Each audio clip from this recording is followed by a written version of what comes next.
This is Rip Wheeler just before he makes a gruesome discovery at the end of episode 1 of the new Yellowstone spin-off Dutton Ranch. All I could think about during this sequence was, dang, does trouble ever find this man? But he's also pretty good at dealing with it.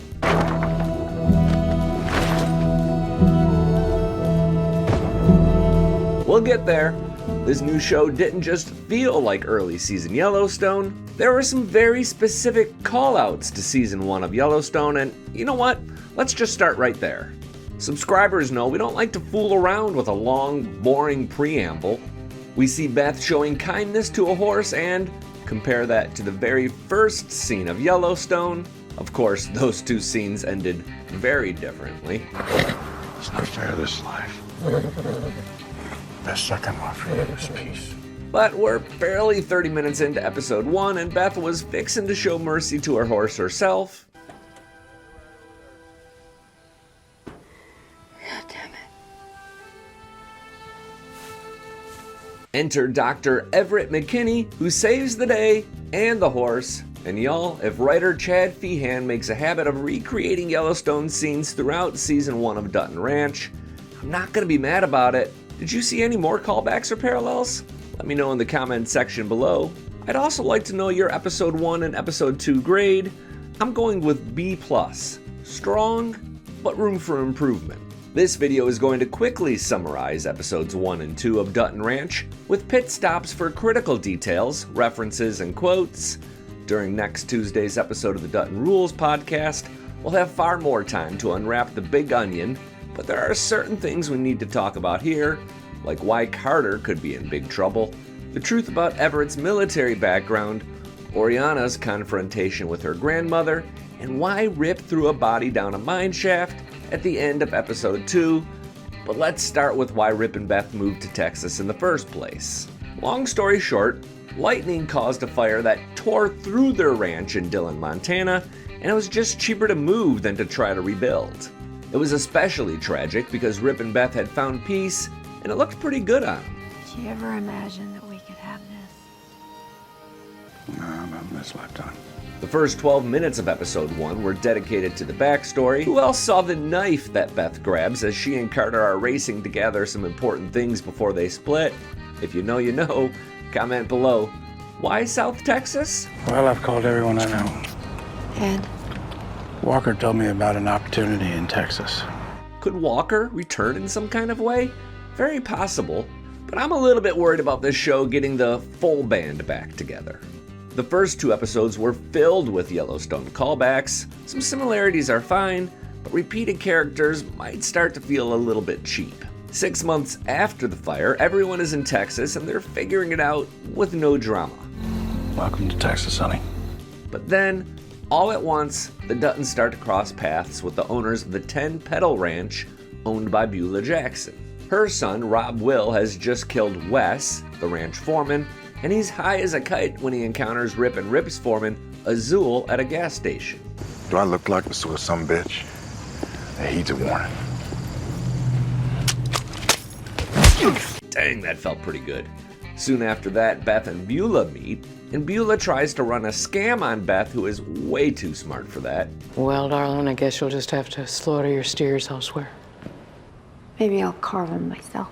And then Carter, fresh off being used to buy beer for a group of high schoolers, tangles with the cowboy that's about to beat up a girl at the rodeo, and he goes to jail, but he's cut free because the victim was a woman with some influence. Well, Carter, I'm Oreana. Oreana, we later learn, is daughter to Rob Will and granddaughter to Beulah Jackson, but she's not Grammy's biggest fan. Some steer wrestler put his hands on my granddaughter. How does that look? Heaven forbid. Sit down. I'll stand. Sit down! I was a little bit worried that actress Natalie Lynn Lind would be this show's version of Landman's Ainsley Norris, kind of just annoying eye candy. But that's not the case at all. The trailer does show her getting undressed, but the former Goldberg star is terrific during this scene opposite Annette Bening. I think she'll end up being critical to the plot of season 1 and I think she'll start to turn on family. If you watched last week's trailer breakdown video, you heard my theory that Carter is in the medical chopper, and now we know why that's possible. He's dating the enemy's next of kin. I'm even more convinced trouble is coming Carter's way after seeing the kid get his heart broke not once, but twice in 90 minutes of television. He could be the Dutton Ranch version of Monica. We'll see. Beth gives Beulah the Grizzly and Gucci nickname during a cattle auction, and everything we've seen from the old woman indicates that she's plenty ruthless. By the end of episode 1, it's clear that she doesn't give a crap that her son just murdered her foreman in an addiction-fueled rage. Just want you to fix it, clean it up. Like always. Like now. She's now behaving like a woman who is so busy worrying about her power stronghold that she's willing to ignore big events that undermine her. She's cracking, and I think we see that during the end of her fight with Oreana when she storms out frustrated. You have to be perfect if you want to take over running this ranch. I pray to God that I don't, that I never turn into you. You grow the up. Eat your dinner before it gets cold. I've created this graphic to show the important 10-petal ranch characters, including family and crew. Missing are two important people that I think will play roles. First, Rob Will and Joaquin's father is mentioned, with the insinuation being that he and Beulah are divorced and he leaves the ranching to her. Gotta believe he'll return at some point because the missing father always returns at some point. The second is Oreana's mother. We know that Rob Will is her dad because of a text exchange. We also know that Rob Will is the way he is because of a pretty brutal childhood. It's past time he addressed his demons. Demons that you helped create. Did mom run away? Did they kill her off? Both seem possible at this point. The cast at the Dutton Ranch is relatively thin, with just Azul and the fresh out of prison Zachariah joining Beth, Rip, and Carter. I'll cautiously add Everett as an ally too, but something tells me he may be closer to Beulah than he's letting on. We meet Ed Harris's character about 30 minutes into episode 1. Son, sit your ass down. Come again, old man? You heard right. Iced tea to go, girl. Notice that cowboy is the same one whose butt Carter kicks. Soon after, he shows up to help Beth with a horse injured in a car crash. As he sings Linda Ronstadt's Old Paint, he prepares to put the horse down, but Beth convinces him to try to save the horse first, and it works. We get more from Everett in episode 2 when he helps Beth find an alternative slaughterhouse near San Antonio, and then shows up to sing with the road finalist Cassidy Daniels at a local bar. I think it's important to know that Everett knew the couple that owned the ranch before Rip and Beth, and he thought highly of them. His military record is also important. That hat says U.S. Naval Hell 3 Seawolves, and that's a real helicopter battalion. I love this about the Yellowstone franchise. Taylor Sheridan and now Chad Feehan are paying tribute to lesser-known military heroes by forcing us to do the research. I suggest you do that research on Wikipedia or wherever. They were the Navy's only dedicated attack helicopter squadron, and they kicked some major butt during the Vietnam War, but also suffered many casualties. I went ahead and linked to a video from the Naval Aviation Museum Foundation in the description if you really want to dig in. You should never take that hat off.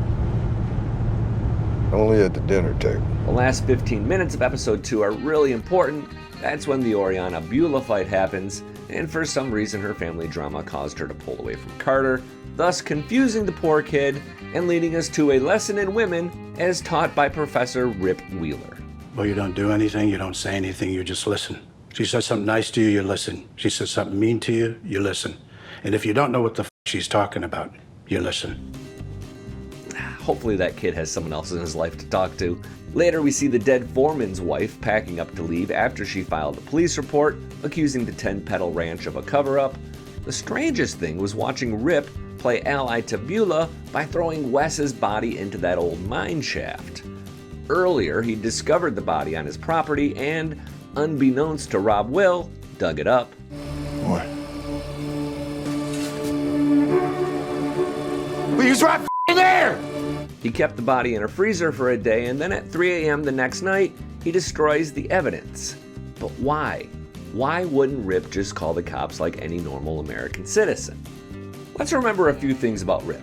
First, he's a man without any real identity, and in this town, he doesn't have an ally at the local police station. His whole mysterious persona will put a big old target on him when bodies start showing up on his property. Second, As wise to the world as Rip is, he's had a relatively insular childhood and young adulthood. I mean, he learned to do things in a certain way, so it makes perfect sense that he'd create his own version of the train station in Texas. Finally, there's this scene. This life here is gonna work, isn't it? We'll make it work. This show is about finding peace and happiness for Beth Dutton, and the discovery of a dead body on their brand new ranch is going to forever disrupt the chance of that peace. To a certain extent, every husband tries to protect his family's heart. Rip's actions are extreme, but on character for a man who views himself as protector first and foremost. Longtime subscribers know I like to list important songs used at the end of these videos.